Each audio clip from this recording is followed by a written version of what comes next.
Good morning all of you. आज हम next वर्ग स्टार्ट कर रहे हैं जिसका नाम है मेमेलिया। मेमेलिया का मतलब क्या होता है? मेमेलिया का मतलब होता है मेमा मतलब कि ब्रेस्ट। ऐसे एनिमल्स जिनमें ब्रेस्ट प्रेजेंट होते हैं, मेमरी ग्लैंड्स प्रेजेंट होती हैं और जो अपने बच्चों का पोषण करते हैं। तो हम इसके कैरेक्टरिस्टिक्स देख लेते हैं। इसके पहले हमने पढ़ चुके हैं, स्पीसीज पढ़ लिया है हमने, एम्फीबियन हो गया है और उसके बाद रेप्टिलिया, एवीज हो चुका है। अब हम लास्ट वर्ग पढ़ रहे हैं मेमेलिया।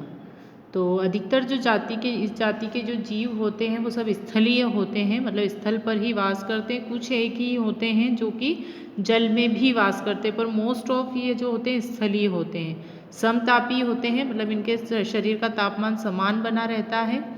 चतुष्पाद कशेरुकी होते हैं। चतुष्पाद का मतलब 4 पैर होते हैं जो 2 अग्र और 2 पश्च में बटे होते हैं। कशेरुकी होते हैं। कशेरुकी मतलब कि इनमें कशेरुक का दंड उपस्थित होता है, वर्टिब्रल कॉलम पाया जाता है।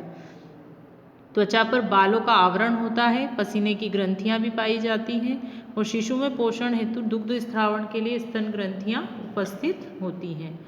पैरों में अगर देखा जाए या हाथ या पैरों में 5 उंगलियां प्रेजेंट होती है और इनमें अलग अलग प्रकार के अनुकूलन होते हैं, जैसे चलने के लिए अलग, दौड़ने के लिए अलग, चढ़ने, बिल बनाने, तैरने और उड़ने के लिए।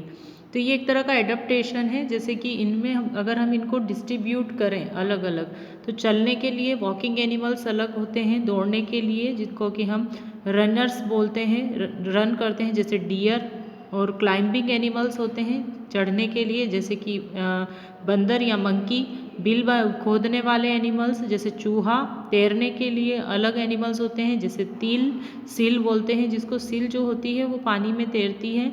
उड़ने के लिए अलग होते हैं। तो इस तरह से अगर देखा जाए तो सभी एनिमल्स जो होते हैं वो अलग अलग प्रकार के वातावरण के प्रति अनुकूलित होते हैं। और अगर इनमें देखा जाए तो कुछ ऐसे एनिमल्स होते हैं जिनमें कि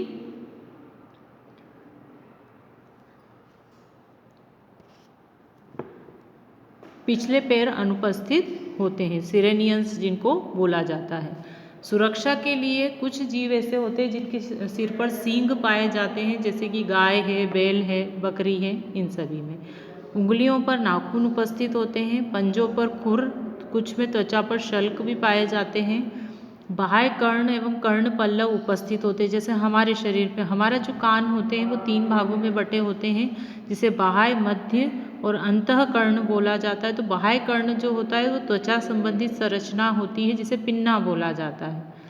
मुख गुहा तथा नासा मार्ग के मध्य प्री मैक्सिला, मैक्सिला और पेलेंटा नामक कठोर तालु होता है। मतलब हमारा एक तरह से देखा जाए तो नाक और मुख के बीच में एक तलवा पाया जाता है जिसको तालु बोला जाता है।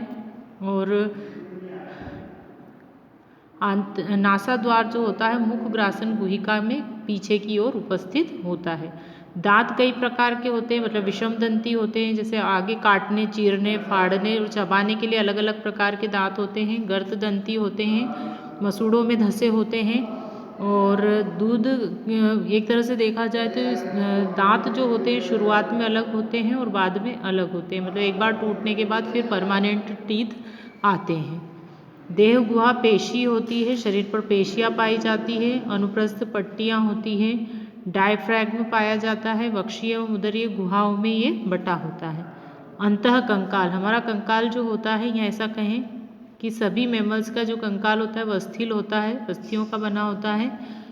कैरोटी मतलब कि खोपड़ी 2 ऑक्सीपिटल कॉन्डल अर्थात डाइकॉन्डलिक होती है। प्राय देखा जाता है कि 7 ग्रीवा कशेरुकाएँ होती हैं। अब चूंकि कशेरुकाओं की संख्या ज़्यादा होती है तो यहाँ सिर्फ ग्रीवा कशेरुकाओं की संख्या दी हुई है, क्योंकि गले वाले पोर्शन में 7 कशेरुकाएँ होती है जिसे एटलस वर्टिब्री भी बोलते हैं। कानों में हड्डियाँ पाई जाती है जिसको कि इनकस, मेलियस और स्टेपिस बोलते हैं। और पेरियोटिक बनाती है जो टिम्पेनिक से मिलकर टिम्पेनिक बुल्ला बनाती है। तो डीप में देखें तो बहुत सारे कैरेक्टरिस्टिक्स हैं इसके। श्वसन जो होता है वो फेफड़े द्वारा ही होता है।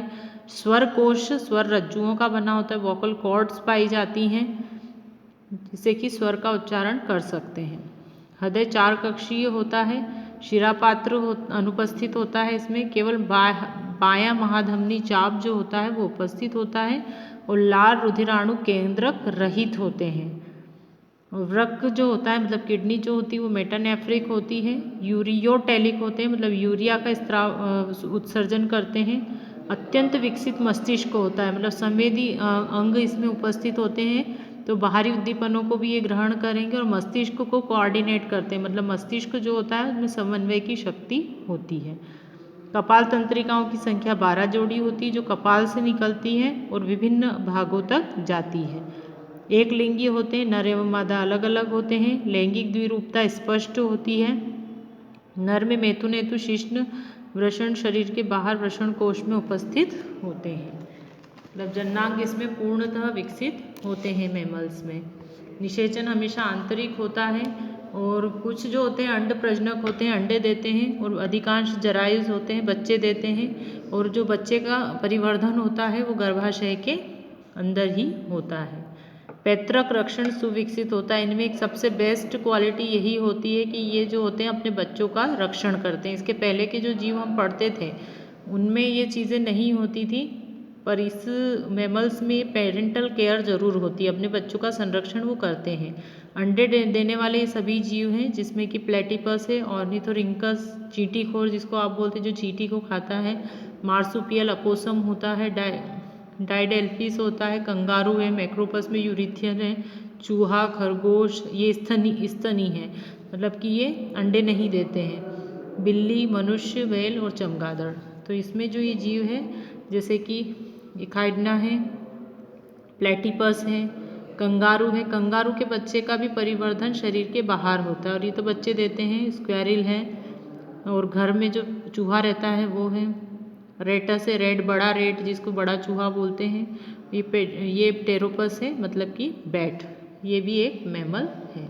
इसके अलावा जो बड़े जीव हैं वो भी सब मैमल्स ही हैं जैसे कि लॉयन है, टाइगर है, सील है जो पानी में रहती है और फिर लंगूर है, चिंपांजी है, उतान है, ओरंगतान बोलते हैं इसको, गोरिल्ला, एलिफेंट और राइनोसिरोस और हम, ये सब जो होते हैं मैमल्स में आते हैं। तो ये जो चैप्टर है आपका एंड हो गया है जिसमें हम सारी चीज़ें, क्लासिफिकेशन मोस्ट इम्पॉर्टेंट है 11th में। अगर आपको ये चीज़ बहुत अच्छे से समझ में आती तो आगे ये बहुत काम आएगी आप लोगों को जब आप आपका ग्रेजुएशन करोगे तो इसीलिए इम्पॉर्टेंट है। एक एक चीज़ों के एक एक कैरेक्टरिस्टिक्स कंप्लीट हो गए हैं। अब हम जो इसके बाद चैप्टर पढ़ेंगे वो फ्लावरिंग प्लांट पढ़ेंगे जिनमें फ्लावर्स आते हैं, उन प्लांट्स के बारे में हम इसकी स्टडीज़ करेंगे। Thank you.